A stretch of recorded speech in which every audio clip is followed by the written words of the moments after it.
Hello everyone, welcome to my YouTube channel. आज हम लोग देखेंगे कि सी लैंग्वेज में कितने तरीके के डेटा टाइप्स होते हैं। हम लोग डेटा टाइप्स का यूज किस तरीके से करते हैं और उनकी हेल्प से वेरिएबल्स को किस तरीके से डिफाइन करते हैं। अब डेटा टाइप्स क्या है, वेरिएबल्स क्या है, ये पूरा का पूरा हम लोग इस वीडियो के अंदर डिस्कस करने वाले हैं। इससे पहले हम लोग पूरा का पूरा कवर कर चुके हैं किस तरीके से हम लोग विजुअल स्टूडियो कोड को इंस्टॉल करते हैं। इसके अलावा हमने सी का कंपाइलर इंस्टॉल किया, सी के फीचर्स देखे। इसके अलावा हमने किस तरीके से पूरा सी प्रोग्राम का कंपाइलेशन होता है वो सब कुछ देखा है। तो अगर आपने प्लेलिस्ट को एक्सेस नहीं किया है तो आप प्लीज प्लेलिस्ट को एक्सेस कर लीजिए।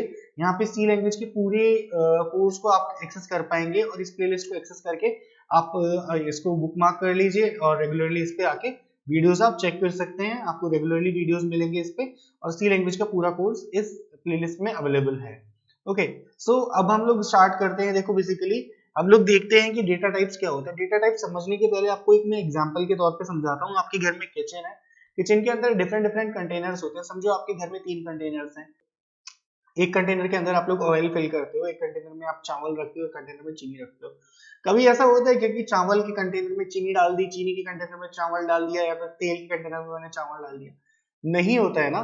ठीक है, तो उसी तरीके से पर्टिकुलरली हर एक डेटा टाइप को पर्टिकुलर अपनी फंक्शनलिटी होती है, उसमें वही वेरिएबल को स्टोर किया जा सकता है जिस तरीके का डेटा टाइप है। जिस डब्बे में हम लोग तेल रखते हैं उस डब्बे में तेल रखेंगे, उसी तरीके से जिस डब्बे में हम लोग इंटीजर रखते हैं उसमें इंटीजर वैल्यू रखेंगे, जिस डब्बे में हम लोग चावल रखते हैं उसमें चावल रखेंगे, उसी तरीके से जिस डब्बे में हम लोग फ्लोट रखते हैं उसमें फ्लोट रखेंगे।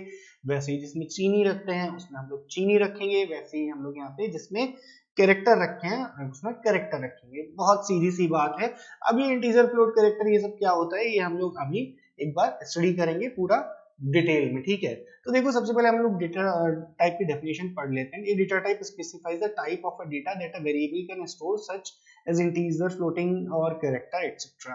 तो वो कोई भी डेटा टाइप क्या डिफाइन करता है कि एक वेरिएबल किस तरीके का, एक कंटेनर जो है, एक वेरिएबल जो है किस तरीके का डेटा स्टोर कर सकता है। वेरिएबल क्या हुआ, आप समझो वेरिएबल है अपना चावल का डब्बा। वेरिएबल है चावल का डब्बा। अब मैंने उसको नाम दे दिया चावल का डब्बा, तो वो हो गया उसका डेटा टाइप। अब उसमें स्टोर क्या हो सकता है, चावल। ठीक है, तो स्टोर होगा चावल, वेरिएबल का नाम क्या हो गया, चावल का डिब्बा, और उसमें उसका डेटा टाइप क्या हो गया, वो चावल उसका डेटा टाइप हो गया कि इसमें चावल रखा जाता है। आई थिंक आपको मेरी बात समझ में आ रही होगी। तो देखो बेसिकली डेटा टाइप किस तरीके, कितने टाइप के होते हैं। बेसिक होते हैं, देखो यहाँ पे आप देख लो, बेसिक होता है, डिराइव्ड होता है, इनुमरेशन होता है, वॉइड होता है। बेसिक डेटा टाइप के अंदर आते हैं इंटीजर, कैरेक्टर, फ्लोट वैल्यूज और डबल। ठीक है, डिराइव्ड डेटा टाइप के अंदर एरे, पॉइंटर, स्ट्रक्चर, यूनियंस ये सब आते हैं। इनुमरेशन डेटा टाइप के अंदर हम लोग यूजर डिफाइंड डेटा टाइप लेते हैं और उसमें उन्हीं वेरिएबल्स को, यूजर डिफाइंड वेरिएबल्स को वहां पे स्टोर करवाते हैं। वॉइड डेटा टाइप मतलब कि वहां पे हम लोग प्री डिफाइन नहीं करते कि किस तरीके का डेटा टाइप है। तो हमें बेसिकली अभी जो हम लोग देखने वाले हैं वो है basic data type, array, pointer, structure, union, या फिर ये enumeration data type, void data type, ये सब हम लोग आगे जाके पढ़ने वाले हैं। अभी हम लोग बेसिक डेटा टाइप के ऊपर फोकस करने वाले हैं। तो हम लोग पढ़ेंगे integer, character, float values which are decimal values, double which are more precise decimal values. Okay, तो इनको पूरा एक बार डिटेल में स्टडी कर लेते हैं। देखो यहाँ पे क्या लिखा हुआ है, the basic data types are integer based and floating point based. Integer based और फ्लोटिंग पॉइंट बेस्ड होते हैं हमारे बेसिक डेटा टाइप्स। और language supports both signed and unsigned literals. Signed and unsigned literals का मतलब क्या है, नेगेटिव एंड पॉजिटिव। जिसकी नेगेटिव वैल्यू होगी उसको भी स्टोर कर सकता है ये, और पॉजिटिव वैल्यू होगी उसको भी स्टोर कर सकता है। Negative also allowed and positive are also allowed. ठीक है, the memory size of the basic data type may change according to 32 और 64 bit ऑपरेटिंग सिस्टम। इतना तो आप जानते होंगे कि जो ऑपरेटिंग सिस्टम होता है वो 32 बिट भी होता है, 64 बिट भी होता है। तो उसके अकॉर्डिंग इंटीजर 32 बिट में अलग मेमोरी साइज यूज करता है और 64 बिट में अलग मेमोरी साइज यूज करता है। आपको उसको रटने की जरूरत नहीं है, एक ओवरव्यू के लिए मैं आपको बता देता हूँ। तो देखो यहाँ पे मैंने कुछ एक डेटा टाइप्स के साथ उनके मेमोरी साइज को यहाँ पे लिखा हुआ है। देखो कैरेक्टर जैसे है वो 32 बिट आर्किटेक्चर के अंदर, 32 बिट आर्किटेक्चर के अंदर 1 बाइट लेता है। ठीक है, और 1 byte is equals to 8 bit होता है। बिट जो होता है वो स्मॉलेस्ट यूनिट होती है मेमोरी की कंप्यूटर्स के अंदर, सिस्टम्स के अंदर। तो 1 byte is equals to 8 bit. तो कैरेक्टर कितना ले रहा है, 1 बाइट मींस 8 बिट्स ले रहा है। और इंटीजर देखो कितना लेता है, 2 बाइट्स मींस 16 बिट्स। ओके, इसी तरीके से मैं आपको दिखाता हूँ फ्लोट कितना ले रहा है, 4 बाइट्स। फ्लोट 4 बाइट्स ले रहा है 32 बिट आर्किटेक्चर के अंदर। ठीक है, तो 4 बाइट्स का मतलब हो गया 8 4 जा 32, 32 बिट्स ले रहा है फ्लोट। डबल कितना ले रहा है, 8 बाइट्स। 8 बाइट्स का मतलब कितना हो गया, 8 8 जा 64 बिट्स ले रहा है डबल, ठीक है। तो आपको बेसिकली इन चार अगर आप डेटा टाइप्स के आप मेमोरी साइज याद रख लोगे तो इतना काफी है, बाकी पूरा याद करने की जरूरत नहीं है। कैरेक्टर लेता है 1 बाइट, इंटीजर लेता है 2 बाइट्स, फ्लोट लेता है 4 बाइट और डबल लेता है 8 बाइट्स, ठीक है। ये मैं आपको नोट्स में अवेलेबल करवा दूंगा, तो आप चाहो तो इस पूरी शीट को देख सकते हो, ठीक है। अब एक बाइट के अंदर 8 बिट्स होते हैं, तो आप 8 से मल्टीप्लाई कर लो बाइट्स को, तो आपको बिट्स का भी पता चल जाएगा कि कैरेक्टर कितनी बिट्स में स्टोर होता है, इंटीजर कितनी बिट्स में स्टोर होता है, फ्लोट कितने बिट्स में स्टोर होता है और डबल कितनी बिट्स में स्टोर होता है, ठीक है। तो आपको हम डेटा टाइप का मेमोरी साइज भी समझ में आ गया आई होप।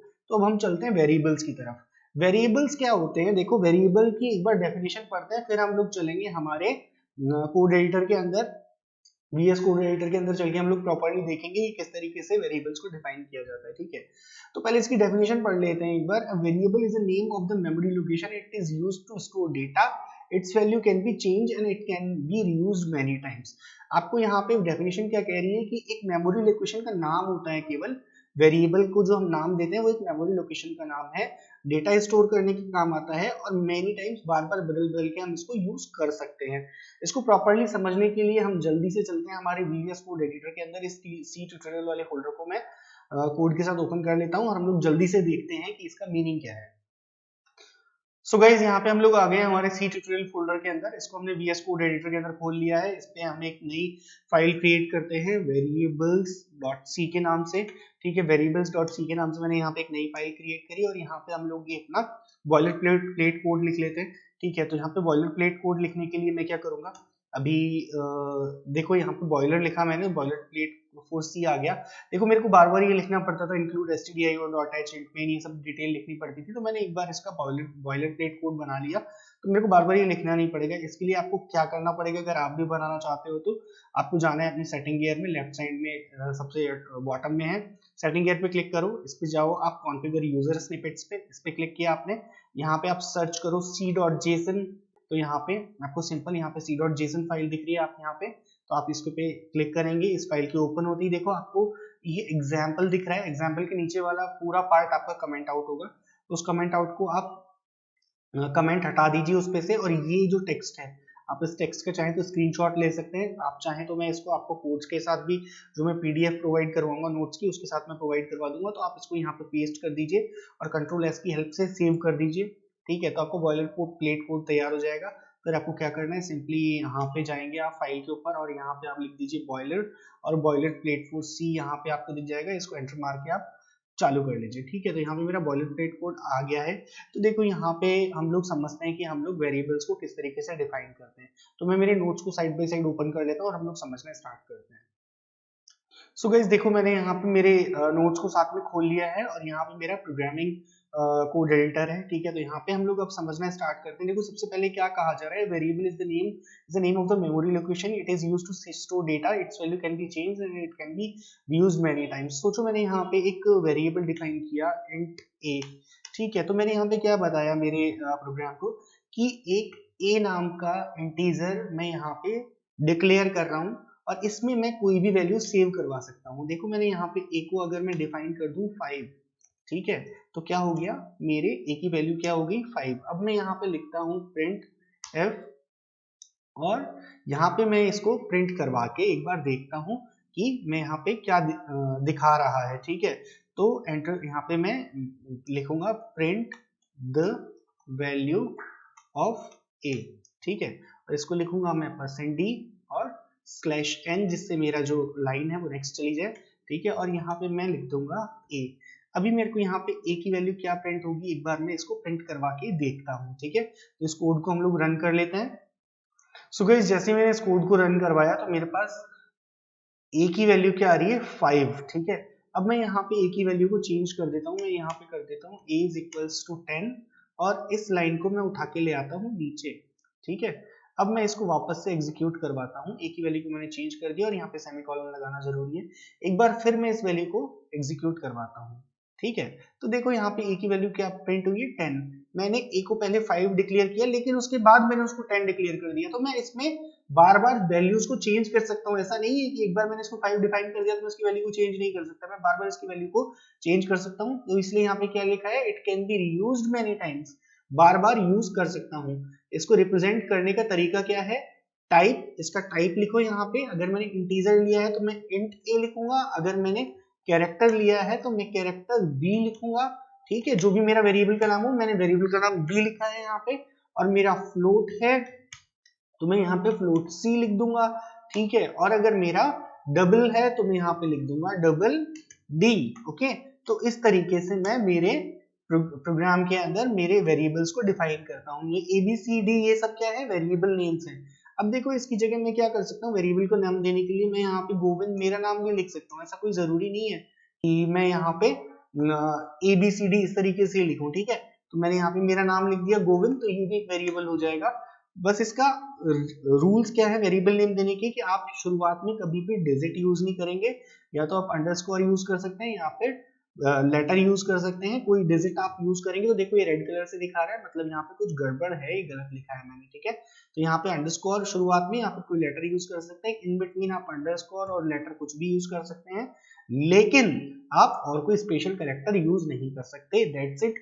इतना सा रूल है। 31 कैरेक्टर्स से लंबा आप कोई भी वेरिएबल नहीं डिफाइन कर सकते, वेरिएबल का नाम कोई 31 कैरेक्टर से लंबा नहीं हो सकता। इतने से रूल्स हैं और इन रूल्स को यूज करके आप वेरिएबल्स को डिफाइन कर सकते हो। एक और रूल ये है, आपका जो स्मॉल और कैपिटल कैरेक्टर है वो डिफरेंट होता है यहाँ पे। अगर मैं यहाँ पे GOVIND कैपिटल जी के साथ लिखूं या स्मॉल जी के साथ, तो ये दोनों अलग अलग वेरिएबल्स हैं। केस सेंसिटिव है सी लैंग्वेज, आप वेरिएबल्स को आप जब बनाएंगे तो केस सेंसिटिविटी का ध्यान रखेंगे। इतने से रूल्स हैं, ठीक है।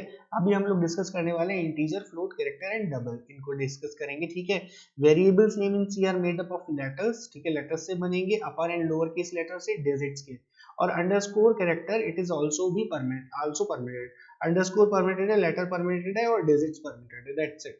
Names must not begin with a digit, digit के साथ आप चालू नहीं करेंगे। Unlike some languages such as Perl and some basic dialects, TC does not use any special prefix, कोई प्रीफिक्स नहीं चाहिए आपको यहाँ पे अलग से वेरिएबल को डिफाइन करने के लिए। सिंपल सा है, टाइप लिखो उसके आगे वेरिएबल का नाम लिख दो, टाइप लिखो उसके आगे वेरिएबल का नाम लिख दो, बहुत सिंपल है। वेरिएबल डिफाइन करना यहाँ पे बहुत ही ज्यादा सिंपल है। अब देखो हम वेरिएबल्स को सी लैंग्वेज में किस तरीके से यूज करते हैं। देखो पहली चीज तो आपको ये समझ में आ गई कि आप इंट a करके, कैर b करके, फ्लोट c करके, डबल d करके, कुछ भी आप यहाँ पे डबल d की जगह मैं डबल f कर दूं, यहाँ पे c के साथ में यहाँ पे g कर दूं, मैं कोई भी नाम दे सकता हूँ मेरे वेरिएबल को, बस उसके शुरुआत में नंबर नहीं होना चाहिए, ठीक है। इस तरीके से मैं कुछ भी यहाँ पे डिफाइन कर सकता हूँ। ये आई होप आपको समझ में आया होगा। यहाँ पे f में पहले यूज कर चुका हूँ तो एरर दिखा रहा है, तो चलो मैंने यहाँ पे डबल t कर दिया, बहुत बढ़िया। एक बार इसको हटा देता हूं मैं, ओके। तो देखो यहाँ पे अब अपन लोग क्या कर रहे हैं, हमने ये समझ लिया कि भाई कॉमा सेपरेटेड होने चाहिए। अगर आप मल्टीपल एक साथ डिफाइन कर रहे हो, देखो मैंने यहाँ पे मल्टीपल इंटीजर्स एक साथ डिफाइन कर दिए, तो वो आपस में कॉमा सेपरेटेड होंगे। आप चाहें तो एक एक करें, मैं चाहूँ तो इस तरीके से भी कर सकता हूँ, ठीक है, और चाहूँ तो मैं यहाँ पे इस तरीके से भी कर सकता हूँ, कोई दिक्कत नहीं है, लेकिन कॉमा सेपरेशन होना चाहिए। देखो यही चीज यहाँ पे बताई हुई है कि आप या तो इस तरीके से कर सकते हैं रिप्रेजेंट, या फिर इस तरीके से अपने वेरिएबल्स को रिप्रेजेंट कर सकते हैं। मैं चाहूँ तो क्या कर सकता हूँ, मैं चाहूँ तो इस तरीके से कैरेक्टर को रिप्रेजेंट कर सकता हूँ, या फिर चाहूँ तो इस तरीके से कर सकता हूँ, कोई दिक्कत नहीं है। अब मेरे को क्या करना है, मेरे को इसके अंदर वैल्यू असाइन करनी है, तो मैं क्या कर सकता हूँ, देखो वैल्यू किस तरीके से असाइन करता हूँ, मैं यहाँ पे लिख सकता हूँ a इज इक्वल्स टू 5, ठीक है। तो मैं यहाँ पे लिख देता हूँ a इज इक्वल्स टू 5 और सेमीकोलन, तो मैंने a को वैल्यू असाइन कर दी। अब मैं यहाँ पे लिख सकता हूँ गोविंद इज इक्वल्स टू 3, जो भी वेरिएबल का मीनिंग हो, मीनिंग यहाँ पे हम मीनिंग की तरफ नहीं जा रहे, और फिर यहाँ पे मैं स्मॉल g से जो गोविंद लिखा है उसको लिख देता हूँ 8, ठीक है। तो इस तरीके से मैं वैल्यू डाल सकता हूँ, लेकिन मैं यहाँ पे इंटीजर में ये वैल्यू नहीं डाल सकता, ठीक है। ये वैल्यू मैं इंटीजर में नहीं डाल सकता। रीजन क्या है, आप डालोगे कोई बात नहीं, आप डाल लो, गलत नहीं दिखाएगा, लेकिन इसको जब मैं प्रिंट करवाऊंगा, देखो अब अगर मैं इस वैल्यू को प्रिंट करवाता हूँ, अगर मैं यहाँ पे इस वैल्यू को प्रिंट करवाता हूँ printf, और यहाँ पे एक बार मैं गोविंद की वैल्यू को प्रिंट करवाता हूँ, ठीक है। तो मैंने सिंपल सा लिखा %d, कैसे प्रिंट करवाऊंगा मैं इस वैल्यू को, %d, और उसके बाद मैं लिखूंगा यहाँ पे /n भी लिख देते हैं, जिससे हमारा नेक्स्ट लाइन में कैरेक्टर आ जाए। /n लिखते हैं हम लोग एक बार इसके अंदर /n, और यहाँ पे लगाएंगे कॉलन, और फिर इसके बाहर आ जाएंगे हम लोग, ठीक है। और यहाँ पे मैं लिखता हूँ गोविंद, ठीक है। तो इसकी वैल्यू अब यहाँ पे प्रिंट करवा के देखते हैं। तो देखो क्या प्रिंट होता है, यहाँ पे वैल्यू क्या प्रिंट होगी एक बार देखते हैं इसको, है ना। मैंने गोविंद का डेटा टाइप क्या है, इंटीजर, मैंने उसमें क्या डाल दी, डेसिमल वैल्यू। अब देखते हैं यहाँ पे प्रिंट क्या होता है। सो गाइस देखो मेरी वैल्यू जो थी 8.6776 थी, लेकिन यहाँ पे प्रिंट किया हुआ 8, क्योंकि ये इंटीजर था तो इसने रिटर्न क्या किया, %d इंटीजर रिटर्न कर दिया।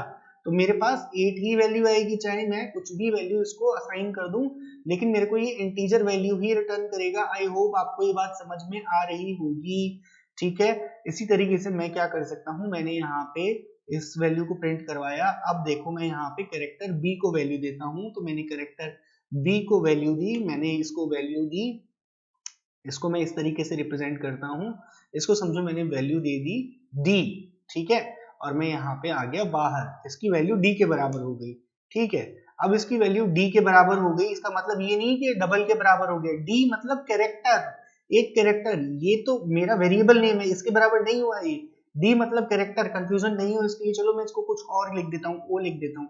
और इसके अलावा मैं क्या करता हूँ, मैं मेरे कैरेक्टर को एक न्यूमेरिक वैल्यू भी दे सकता हूँ।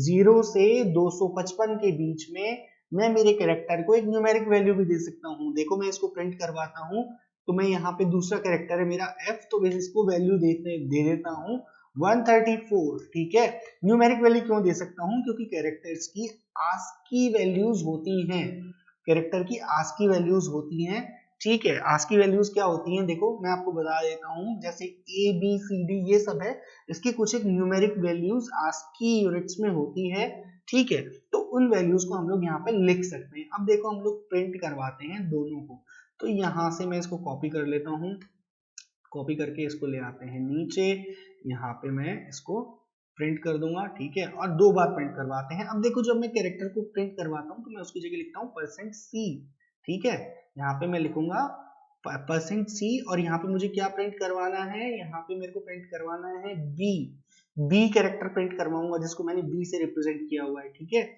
मैं बी प्रिंट करवाऊंगा, जस्ट अ सेकंड, यहाँ पे मैंने इस ब्रैकेट को हटा दिया, यहाँ पे मैं बी प्रिंट करवाऊंगा, और यहाँ पे मैं क्या प्रिंट करवाऊंगा, यहाँ पे मैं प्रिंट करवाता हूँ f, ठीक है। यहाँ पे मेरे को f प्रिंट करवाना है। अब देखो इसको मैं ये प्रिंट ना हो इसके लिए इसको मैं कर देता हूँ कमेंट आउट, ठीक है। अब ये मेरा जो कैरेक्टर्स हैं मैं उनको प्रिंट करवा रहा हूँ, ठीक है। बहुत सिंपल सी बात है, कैरेक्टर्स को प्रिंट करवा रहा हूँ मैं। तो यहाँ पे मैंने इस प्रोग्राम को रन किया, तो देखो क्या प्रिंट होता है यहाँ पे, देखो क्या प्रिंट हुआ यहाँ पे, ओ प्रिंट हो गया। ओ क्यों प्रिंट हुआ है, देखो ओ क्यों प्रिंट हुआ है, क्योंकि मैंने बी की वैल्यू ओ की जगह डाली थी, तो बी की जगह क्या प्रिंट हो गया, बी को ओ के इक्वल किया था मैंने यहाँ पे, तो बी की जगह क्या प्रिंट हो गया, ओ। और मैंने यहाँ पे 134 डाला था, 134 आस्की वैल्यू है इस कैरेक्टर की, तो ये कैरेक्टर यहाँ पे प्रिंट हो गया। आई होप आपको समझ में आया होगा, ठीक है। अब हम लोग इसी तरीके से फ्लोट को देख लेते हैं। फ्लोट में भी आप सेम प्रोसीजर है, डबल में भी सेम प्रोसीजर है। आप एक काम करिए, आप फ्लोट को खुद से करके देखिए कि फ्लोट को कोई वैल्यू असाइन करिए। चलो मैं फ्लोट बता देता हूँ, डबल को खुद से करके देखिएगा। फ्लोट को मैंने कोई वैल्यू असाइन कर दी, देखो c इज इक्वल्स टू मैंने यहाँ पे लिख दिया 4.5, ठीक है, और सेमीकोलन, और यहाँ पे मैंने g इज इक्वल्स टू लिख दिया 7.8, और मैंने यहाँ पे ये वैल्यू असाइन कर दी। ये दोनों मैं उठा के ऊपर से नीचे ले आऊंगा, ठीक है, और यहाँ पे मैं इनको प्रिंट करवा दूंगा।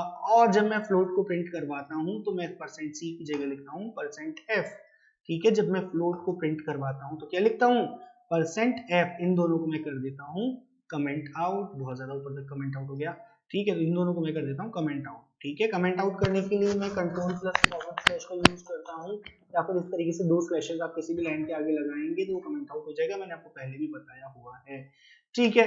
तो गाइस इसको मैं एक बार वापस से प्रिंट करवा के मेरी फ्लोट वैल्यूज को प्रिंट करवा के देखता हूँ, तो देखो क्या प्रिंट होता है यहाँ पे, जस्ट अ सेकंड, यहाँ पे bf प्रिंट हो गया यार, सॉरी मेरे को यहाँ पे c और g चेंज करना था, ठीक है। मैंने यहाँ पे चेंज नहीं किया, मैंने कॉपी कर दिया पूरा का पूरा, ठीक है। तो मेरे को c और g प्रिंट करवाना है, तो मैंने यहाँ पे इसको प्रिंट करवाया और रन किया कोड को। तो देखो यहाँ पे क्या वैल्यूज प्रिंट हो रही हैं, देखो यहाँ पे क्या वैल्यूज प्रिंट हो रही हैं, 4.5 देखो प्रिसीजन के साथ प्रिंट हुआ है, 7.8000 कितना प्रिसीजन है, 1 2 3 4 5 6 डिजिट्स का प्रिसीजन है, ठीक है। अब डबल को आप खुद प्रिंट करवा के देखिएगा, डबल को आप खुद से प्रिंट करवा के देखिए, और इन केस आपको नहीं आता है समझ में तो प्लीज मुझे कमेंट में बताना, तो मैं आपको प्रॉपर्ली यहाँ पे डबल को प्रिंट करवा के दिखाऊंगा, या फिर चलो ठीक है एक बार कर लेते हैं, यहाँ डबल को भी प्रिंट करवा लेते हैं। ठीक है, तो यहाँ पे हम लोग करेंगे कंट्रोल सी कंट्रोल वी, कुछ वैल्यूज असाइन कर देते हैं। डी इज इक्वल्स टू 4.5656 इस तरह का कुछ वैल्यू। ठीक है, और यहाँ पे मैं नेक्स्ट दे देता हूँ इसको t इज इक्वल्स टू 7.8787 इस तरह का कुछ वैल्यू मैं यहाँ पे डाल देता हूँ। ठीक है, तो मैंने यहाँ पे प्रिंट करवाना है d और t, d यहाँ पे मैं प्रिंट कर देता हूँ t, और यहाँ पे मैं प्रिंट करवा देता हूँ d। ओके, और जब मुझे प्रिंट करवाना है डबल तो मैं यहाँ पे लिखूंगा LF। ठीक है, F नहीं LF। जब मुझे डबल प्रिंट करवाना है तो लॉन्ग फ्लोट करूंगा मैं यहाँ पे डबल की जगह। ठीक है, तो मैं यहाँ पे लिखूंगा LF, और उसके बाद मैं इसको करवाता हूँ प्रिंट। ये दोनों लाइंस में कर देता हूँ कमेंट आउट, जिससे ये प्रिंट ना हो। ठीक है, सो गाइस अब हम इसको रन करके देखते हैं एक बार। तो देखो ये मुझे क्या वैल्यूज दे रहा है, 7.565650। ठीक है, और मुझे क्या दे रहा है 878780। ठीक है, इसने इसको राउंड ऑफ कर दिया एंड में। तो देखो प्रिसाइजनेस जो होती है वो डबल में ज्यादा होती है फ्लोट से, इसलिए हम लोग डबल का यूज करते हैं। आई होप आपको समझ में आया होगा। ठीक है, नेक्स्ट देखो आप क्या कर सकते हो, यहाँ पे मैंने यहाँ तक आपको समझाया कि इस तरीके से आप वैल्यू दे सकते हो, प्रिंट करवा के भी देख लिया आपने।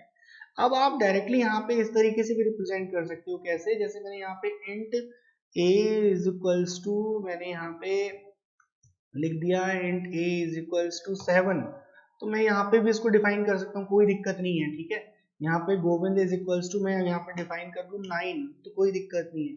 यहाँ पे मैं कर दूं गोविंद इज इक्वल्स टू 10, तो कोई समस्या नहीं है। इस तरीके से भी मैं इसको रिप्रेजेंट कर सकता हूँ। सेम फॉर ये यहाँ पे भी मैं कर सकता हूँ character b is equals to y, और इसको मेरे को लेना पड़ेगा किसके अंदर, ऐसे। ठीक है, तो मैं इसको इस तरीके से रिप्रेजेंट कर सकता हूँ। f इज इक्वल्स टू मैं यहाँ पे इस तरीके से रिप्रेजेंट कर सकता हूँ k।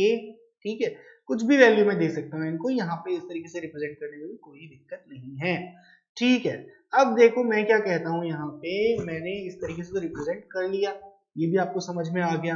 अब अगर मैं बोलूं, अगर मैं यहाँ पे बोलता हूँ कि इन सबको कमेंट आउट कर दें एक बार, फिर अपन समझते हैं। यहाँ पे देखो मैं बोलता हूँ कि int a comma int a comma b comma c, मैंने 3 वेरिएबल्स यहाँ पे बना दिए। ठीक है, अब मैं यहाँ पे बोलता हूँ a इज इक्वल्स टू 6। ठीक है, अब समझना मेरी बात को, a इज इक्वल्स टू 6 बोला मैंने।